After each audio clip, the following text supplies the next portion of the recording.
Veel jonge artiesten op VMT. Bijzondere activiteit Vriendenclub. Het is vandaag 24 juni. Dit is het PLMH-journaal. Dit weekend werd Venray opgevrolijkt door de muzikale klanken van Venray Muzikaal Totaal. Het was alweer de 17e editie van dit jaarlijks terugkerende evenement. Het muziekevenement had vrijdag geluk met het weer. Na een forse bui 's middags bleef het de rest van de avond droog. Maar niet alleen het weer maakt natuurlijk het Venrays Muziekfestival. De muziek en de organisatie zijn vanzelfsprekend het belangrijkste. En dit jaar heeft de organisatie het wat anders aangepakt dan voorgaande jaren. Nou, wat dit jaar anders is dat we andere podia hebben geplaatst. Dat kun je wellicht zien hier. We zijn een beetje van de tentsfeer af. We hebben grote podia neergezet. Het is wel een investering, maar daardoor wordt het meteen vind ik een aantrekkelijker evenement.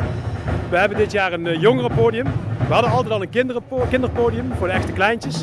We hebben nu een podium waar 5 bandjes van jongeren tussen de 12 en de 18 gaan optreden. Hartstikke leuk. We hebben een jury bij. De winnaar mag volgend jaar op dit plein staan. En die krijgen een concert bij Omroep Venray, wat opgenomen wordt. Dus hartstikke leuk. Ook was er een braderie van Venray Centraal. Door het hele centrum stonden kraampjes. En daarnaast was er dit jaar voor het eerst een podium bij het moment, in plaats van op de Bleek. De pleinen waren snel goed gevuld met bezoekers. En zij genoten van alle muziek. Ja, hartstikke leuk natuurlijk, die muziek in het dorp. Ja, ik ben nou net hier aangekomen, dus ik kan van de rest eigenlijk nog niet veel zeggen, maar het is altijd wel een leuk evenement.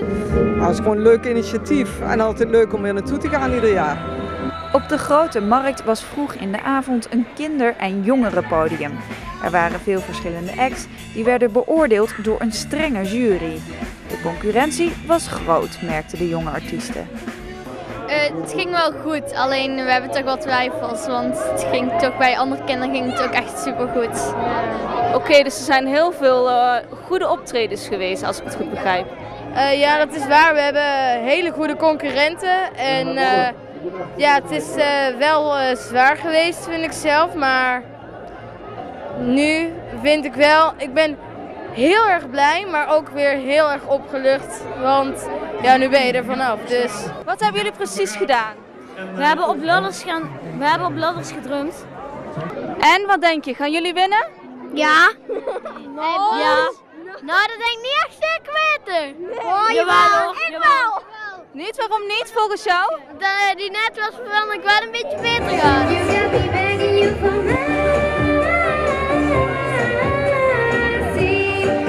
Zoals elk jaar trad ook de muziekwerkplaats op. Een emotionele avond dit keer, want door gebrek aan geld sluiten over een week de deuren van de kunstwerkplaats. En dat betekent dat dit misschien wel het laatste optreden ooit zou kunnen zijn voor de muzikanten. Moeilijk om te beseffen, vindt de coördinator. Dat is heel triest. Ja, ik weet niet, je hebt dit gezien. Dit is natuurlijk een heel intensieve optreden, maar we hebben vanmiddag denk ik 25 verschillende muzikanten op het podium gehad. En die beleving die daaruit komt en het naartoe leven naar zo'n concert, dat is voor hen eigenlijk het mooiste moment van het jaar. Zeker zo'n evenement als het Venray Muzikaal Totaal, ja, dat is natuurlijk fantastisch om daar op het podium te mogen staan. 1 juli sluiten officieel de deuren. Maar nog steeds wordt er gezocht naar een mogelijke oplossing voor de muzikanten. Zo is er 1 project wat bij Kunstencentrum Jeruzalem loopt op dit moment. Dat is een samenwerking van Menzana, Vincent van Gogh, gemeente Venray. En niet te vergeten dichterbij, want die hebben eigenlijk het initiatief genomen. En Kunstencentrum Jeruzalem. En we kijken of de mensen van de kunstwerkplaats daar een paar keer in de week ook een plek kunnen gunnen. En een ander ding is dat heel misschien iets met alleen maar vrijwilligers van de grond komen. Want ik ben in dienst bij de kunstwerkplaats. Ik was in dienst, want 1 juli stopt dat allemaal. Maar dat zijn natuurlijk voor een stichting zijn dat dure kosten. En nu wil men proberen om zeg maar, alleen met vrijwilligers verder te gaan. Dat is een hele klus, maar misschien lukt dat. Tot 1 uur 's nachts vulden allerlei soorten muziek de pleinen. De organisatie kan terugkijken op een geslaagde 17e editie. Tijdens de jeugdkorfbalchallenge op Sportpark Het Klaverblad in Leunen maakten districten Oost en West zondag de dienst uit. Bij de meisjes onder 12 jaar won Oost.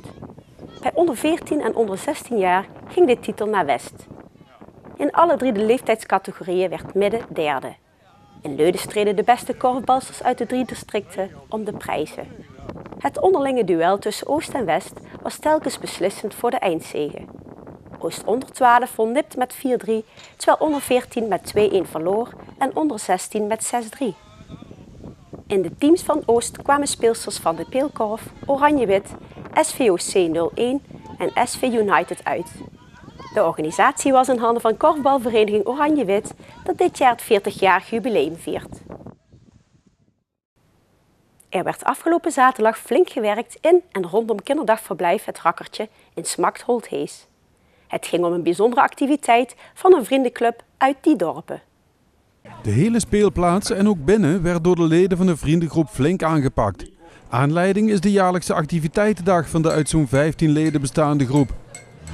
Omdat wij 1 keer per jaar een vriendendag organiseren. En dit jaar hebben wij een keer een goed doel uitgekozen. In plaats van te gaan kanovaren of Solex rijden, kwamen de organiserende leden op het idee de Peuterspeelzaal eens flink aan te pakken. Elk jaar moeten 2 mannen het organiseren.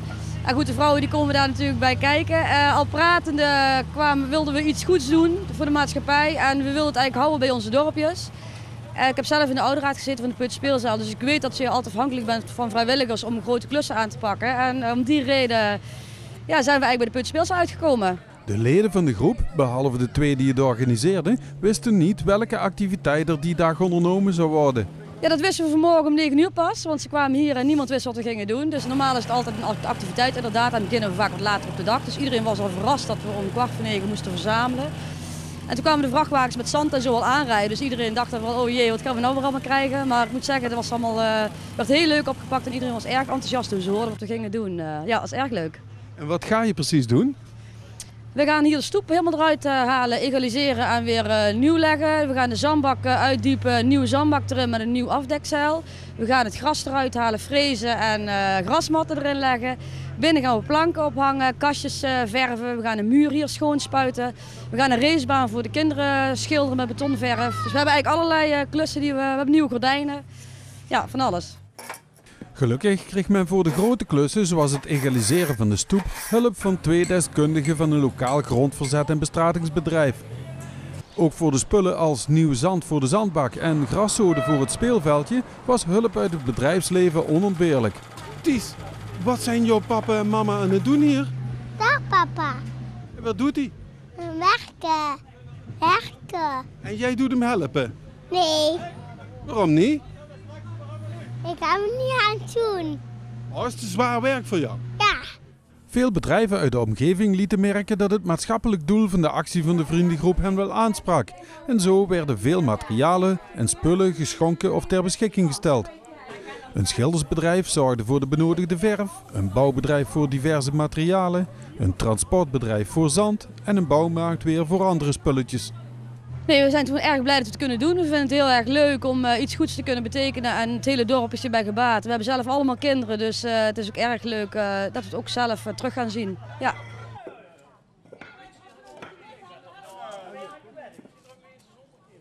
Tot zover dit PLMA-journaal. Tips kunt u mailen naar de redactie. Deze uitzending wordt herhaald tot dinsdag 12 uur 's middags. Dinsdagavond is er weer een nieuw journaal. Weer of geen weer, bij ons is het altijd vakantieweer. Aankomende nacht verloopt droog en helder. Bij een zwakke wind koelt het af. Overdag zal het meestal half bewolkt zijn. Er zijn brede opklaringen.